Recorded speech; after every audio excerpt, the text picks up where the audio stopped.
It's the vlogging Colonel. This is the Colonel's vlog. Welcome everyone.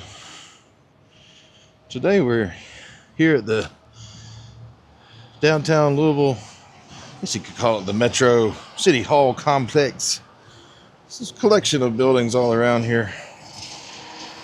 Figured I'd start right here because it's close to where I parked over there. That bus is. Never really looked at all the stuff over here. This is a monument for peace. Military monument. Don't know anything about this, but it is beautiful. 1941 to 45 it says up there. Super cool. But yeah, a lot of stuff to see here.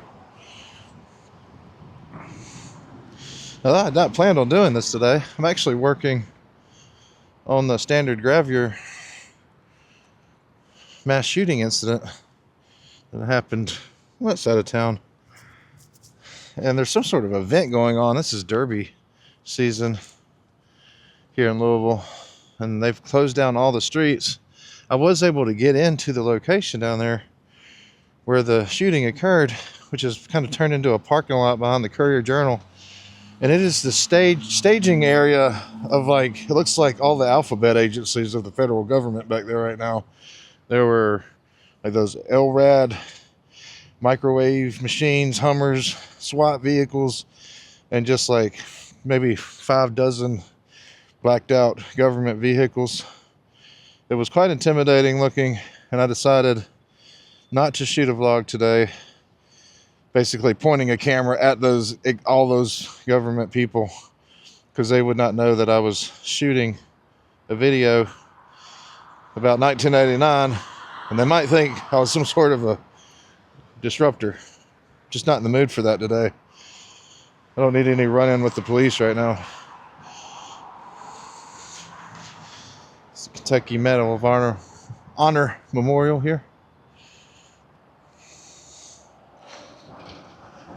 America's highest award for valor. It was presented to John C. Squires, Sergeant in the U.S. Army, for May 19th, 1925 through May 23rd, 44. Jefferson County native John C. Squire was the first Kentuckian to receive the Medal of Honor during World War II. His courage in April of 1944 enabled his company to secure a stronghold on Italy's Spaccassisi Creek by single-handedly capturing 21 enemy soldiers, and Squire was killed in action the following month, 4 days after his 19th birthday. This sculpture depicts Squires on the night of his heroic action. So, Kentucky's very first Medal of Honor recipient. But he was the first, I guess. Not the last. Well, for World War II, he was the first. There were more. Civil War, Indian campaigns, all the way up to Afghanistan at the very bottom. Marine Corps Sergeant Dakota Mayer. That's the artist down there, Doyle Glass. Super cool though. Well, moving down here. Jefferson County, one of 3 original counties formed in Kentucky County. Virginia was divided by Virginia Act in 1780. Other 2 counties were Lincoln and Fayette. Jefferson included 19 present-day counties. Parts of 2 others, by 1811, reduced to present boundaries, named for Thomas Jefferson, then governor of Virginia, author of the Declaration of Independence, 3rd U.S. president. It's cool. Now we'll get to this building. This is the current Metro Hall. But I'm kind of going to go down here, start down here.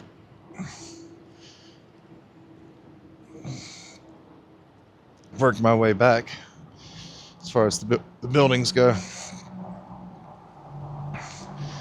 Hold these truths to be self-evident, that all men are created equal.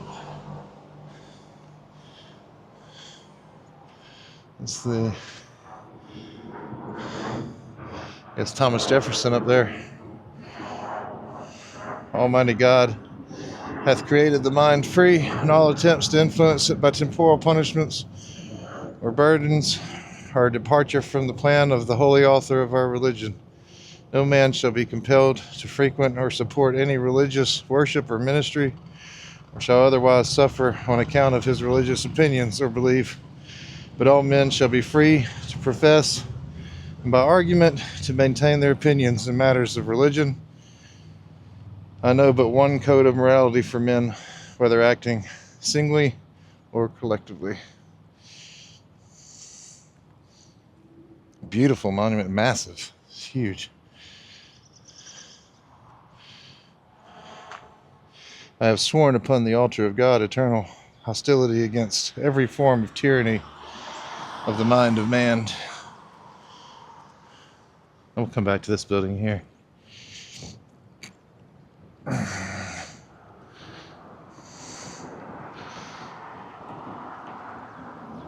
Louisville at the Falls of the Ohio. Originally this was known as the Falls of the Ohio before it was called Louisville. It's founded in 1778 by George Rogers Clark. And this site first served as a military outpost, and the city which developed was named for Louis the 16th. Kentucky County, Virginia was divided in 1780 into Jefferson, Fayette, and Lincoln counties. Jefferson was named for the governor, Thomas Jefferson, who signed over the first town charter of Louisville. It's cool. All right, moving on.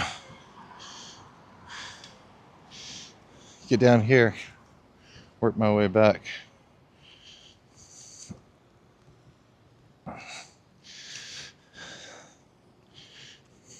So here is the Louisville City Hall. This is at 601 West Jefferson Street.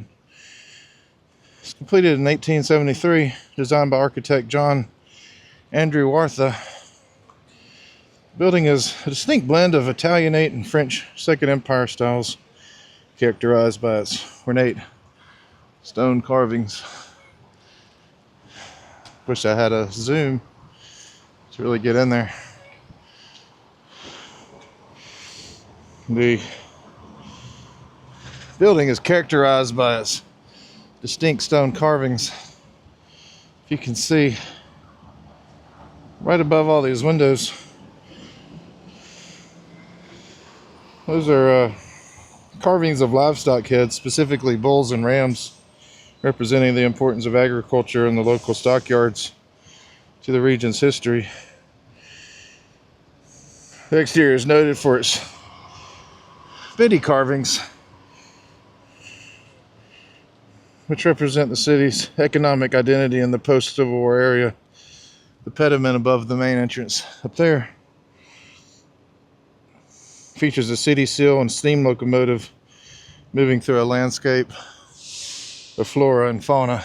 It's hard to see, but it's... See if I can zoom in a little bit. Digital zoom is not great. See the locomotive up there, steaming through the bulls and rams' heads. One of the most recognizable feature. Ooh, sun, right in the sun, huh? Is the 195-foot clock tower up there. The original tower was damaged by fire in 1875, and the current four-face version with the mansard roof was designed by Henry Whitestone, completed in 1876. And just a magnificently beautiful building. It was constructed using limestone from the White River quarries. If I can get across here. Get real close. From the White River quarries near Salem, Indiana. The total cost of construction at the time was just under $500,000, which was no small amount. in that time period. And before this building was erected, the city officials shared the space with the county government. The nearby courthouse, which is over there, was the courthouse at that time. The design competition was held in 1867 to give the city its own dedicated headquarters, and Andrew Watha won the competition. So this is right dead center of the building.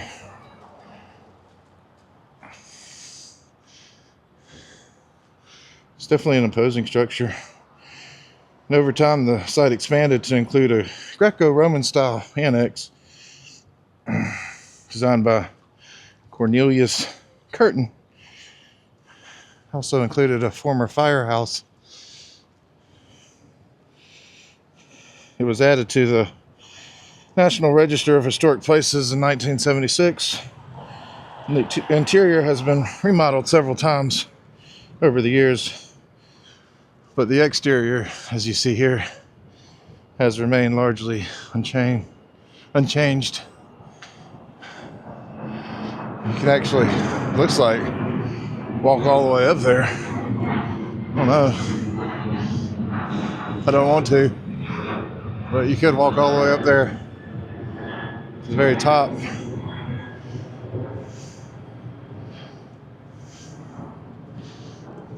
Interesting.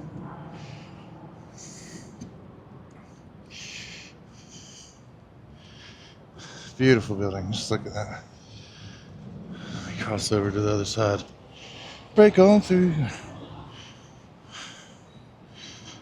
Over here.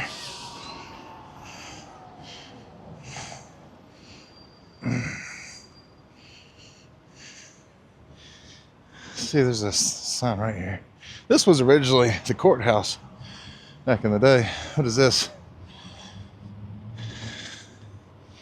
In May of 1968, a traffic stop of a black school teacher, Charles Thomas, turned violent, leading to a Louisville police officer's suspension, firing, and then reinstatement. The reinstatement touched off days of civil unrest after a peaceful rally at 28th and Greenwood in the Parkland neighborhood. National Guard was called to restore peace.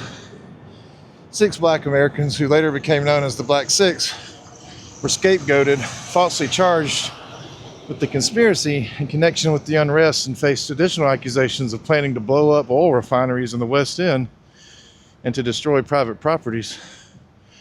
Members of the Black Six were Ruth Bryant, James Cortez, Walter T.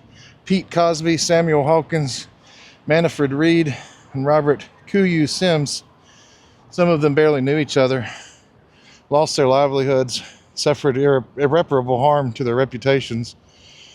The criminal conspiracy charges against them were dismissed in 1970 when Judge S. Rush Nicholson directed a verdict of acquittal, citing a lack of evidence, and threw the case out of Criminal Court 2, which was then located on Congress Alley.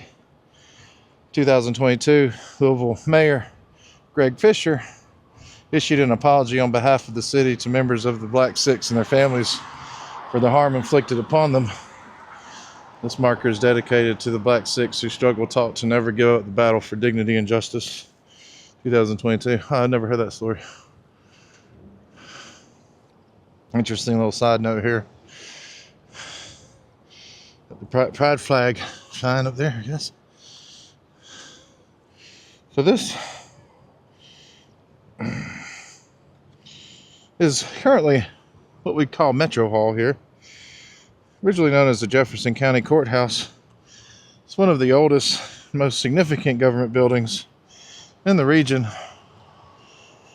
It was completed in 1860. And it predates the current Louisville City Hall that we just looked at over there. And it serves as a premier example of the Greek Revival style. So this building, some of you may recall when we visited the old state capitol building in Frankfort. This building was also designed The same guy, Gideon Shyrock, Kentucky architect, who was known for introducing the Greek revival style to the state, drawing inspiration from old Greek temples, which is evident in these massive, iconic columns, symmetrical limestone facade. And while construction began in 1837, I think, financial difficulties as well as the Civil War ended up delaying it for many years. 2 decades, basically, before it would actually get completed. Now, in 1954, the courthouse was the site of a high-profile Matt Ward murder and the subsequent trial that was held here. He was ultimately acquitted, which led to a violent riot in Louisville, right here, starting here, anyway. Basically, as far as that one goes, I want to do a whole vlog on it. Kind of don't want to give too much of it away. But in 1853, Matt Ward, a wealthy Harvard-educated socialite, confronted William H.G. Butler, principal of the Louisville High School. The day before, Butler had disciplined Ward's younger brother. He ended up shooting the man, his principal. I believe it was either principal, yeah. Ended up shooting him because his brother, I guess, was eating chestnuts in class, and the principal called him a liar. So when Butler refused to apologize, Matt drew a hidden pistol, shooting the schoolmaster in the chest. Butler died the following day. And because of the public outrage in Louisville, the defense successfully petitioned for a change of venue to Hardin County in Elizabethtown. And they had like a dream team of lawyers. And he ended up being acquitted of murder in April 26, 1854. And when the news of the not guilty verdict reached Louisville, the entire city erupted. A mob of thousands gathered here, right here where we're standing, at the Metro Hall, which was the courthouse at the time where the trial had begun before being moved. And they marched from here to the Ward family mansion. They burned effigies of the Ward brothers and their lawyers. The mansion was attacked, set on fire, was not destroyed. The backlash was so bad that the whole family had to flee Kentucky. Must have relocated to Arkansas and Mississippi. So that all happened here, at least the riot. Now that was the precursor. It's called the precursor to Bloody Monday. If you recall our trip to the Bones of the Saints down at St. Martin, which is just down that way. Bloody Monday. This was considered the precursor to Bloody Monday because it really was like the break between the public and the public officials, the real devolution of trust between the people and the political class. Again, they had enough money, so they got off. It was obviously they were guilty of the crime. So this happened during the meteoric rise of the American Party, commonly known as the Know Nothings, which were the nativist political group that capitalized on the angers and frustration of the public because of the Ward trial, which gave rise to the Know Nothings. Now, they were using the Ward case because it involved local elites, know-nothings redirected all of that political unrest towards the Irish and German Catholic immigrants, claiming they were a threat to true American values, which finally would erupt 1 year after the Ward case. The know-nothing mobs took control of polling stations. They prevented Irish and Catholics from voting. What began as intimidation turned to a reign of terror. Buildings were set on fire, residents were shot, they had to flee. At least 22 people were killed. But some historians argue it could have been hundreds, actually. But anyway, that's enough getting sidetracked off of the building itself. In addition to the trial of the century, Matt Ward case, during the Civil War, the building was utilized as a barracks and a hospital for Union soldiers. The central location made it a strategic hub for military operations in the city. And inside, there's a statue of Henry Clay in the rotunda. For most of its life, this building functioned as the courthouse. However, following the 2003 merger of the city of Louisville and Jefferson County governments, the building was renamed to Metro Hall. Underwent major restorations in the late 20th century to preserve the original character, also modernizing the structure. Today it houses the office of the mayor and remains a central venue for civic ceremonies, things of that sort. Beautiful, beautiful place. And with that, again, I didn't get to do what I'd wanted to. But didn't feel like pointing a camera at dozens of federal agents and their bearcats and all that stuff over there. Whew. No, sir. Not today, sir.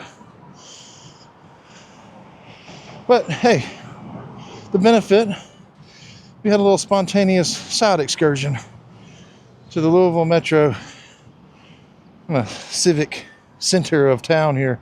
Did not plan on doing this today. Done a lot of work in there. Filmed things. Been a part of events. If you look way down there, it's the pedaling bar or something. I don't know what it's called. Anyway, this vlog is adjourned.